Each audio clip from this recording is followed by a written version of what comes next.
In the first 5 years of building my business, I was hyper-focused, laser-focused, because all I wanted to be was the queen of New York real estate. I had it in my mind on day one, I had it on day two, I had it on day 14, and it never left my mind. I was hyper-focused on who I wanted to be, which was the queen of New York real estate. All the work was about getting there, but that's the zone I was in, definitely. On day one, in my head, I saw myself as the queen of real estate. I saw people coming up and kissing my ring like the Pope. So for me, it was a roadmap. It was crystal clear, in full color. I think the number one thing that got me to where I am today is just simple hard work. So overwork is definitely the number one thing. And then if I could pick a second one as to what got me to where I am, I would say over preparation. I over prepare for everything I do, born out of insecurity of maybe not being able to deliver.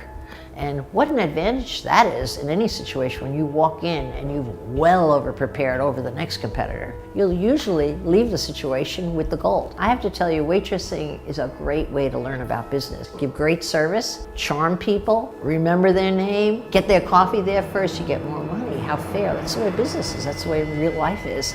And your day flies by. I probably could have used a heck of a lot of money advice starting out, and I didn't have any. And I wasn't worried about saving money or using it wisely. If I had an instinctive gut idea on something, I ran out with it as fast as I could. And so I wasted a lot of money, but what I got for that were a lot of successful ideas, because it's like research in progress. You know, try this, try that, try that. And what it implies is that you have an open mind and you're optimistic that things are going to work out. And a funny thing about an open mind on money, I think money's meant to be spent, which I know doesn't sound like prudent advice. But if you are not afraid to spend money when it involves betting on yourself, that's the key thing, not the next guy, betting on yourself. Chances are pretty good that money's going to make you more money. Is their ability to get over an obstacle and keep on going. You know, when you're building a business, you have your good days, but you have a lot more bad days than good days where the chips are down and you're not sure how you're going to make it to the finish line. But you have to really be able to take anything that hits you in the head or flies in your face or becomes an obstacle before it's a big obstacle and think quickly on your feet on how to solve it. I think that takes a certain quality in the personality that doesn't get bothered by that stuff.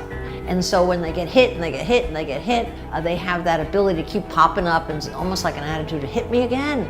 I'm stupid, hit me again. But that exact thing is common to anyone who builds a great business, because they wouldn't have gotten there if they can't get over obstacles and bounce right back up. So that bouncing up is the number one quality in my book. If you have a great idea for a business, the first thing you should do is get it out there. What people tend to do instead is analyze it to death and get everything in order, get the business plan down, get their ducks in order, how they're going to finance it. I think there's a time where you have to give that a little thought.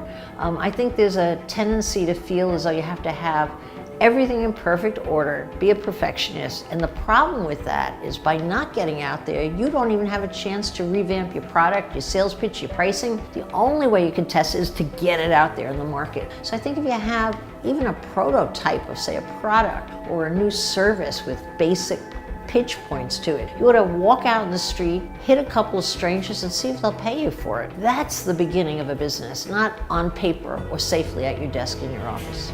Whenever anyone's pitching me a business idea, I'm looking for the same old stuff. I'm looking for someone, number one, that hits me over the head with high energy, because I've never seen anybody build a business without high energy. So that's like a basic, like breathing. I also am looking for someone that I can trust. And it's a weird thing about trust. You don't really know how you get there, but you know when it's not there. So if I have anything in my body that says I don't really trust this guy or gal. And lastly, I'm looking for somebody who's pretty street smart. And it's hard to see if somebody's street smart when they're standing in front of you pitching, but you could see how they think. And I'm really looking for someone who thinks fast on their feet, can answer questions quickly. I believe what they say. It feels like practical answers versus theoretical answers. And then I guess that also circles around back to trusting them.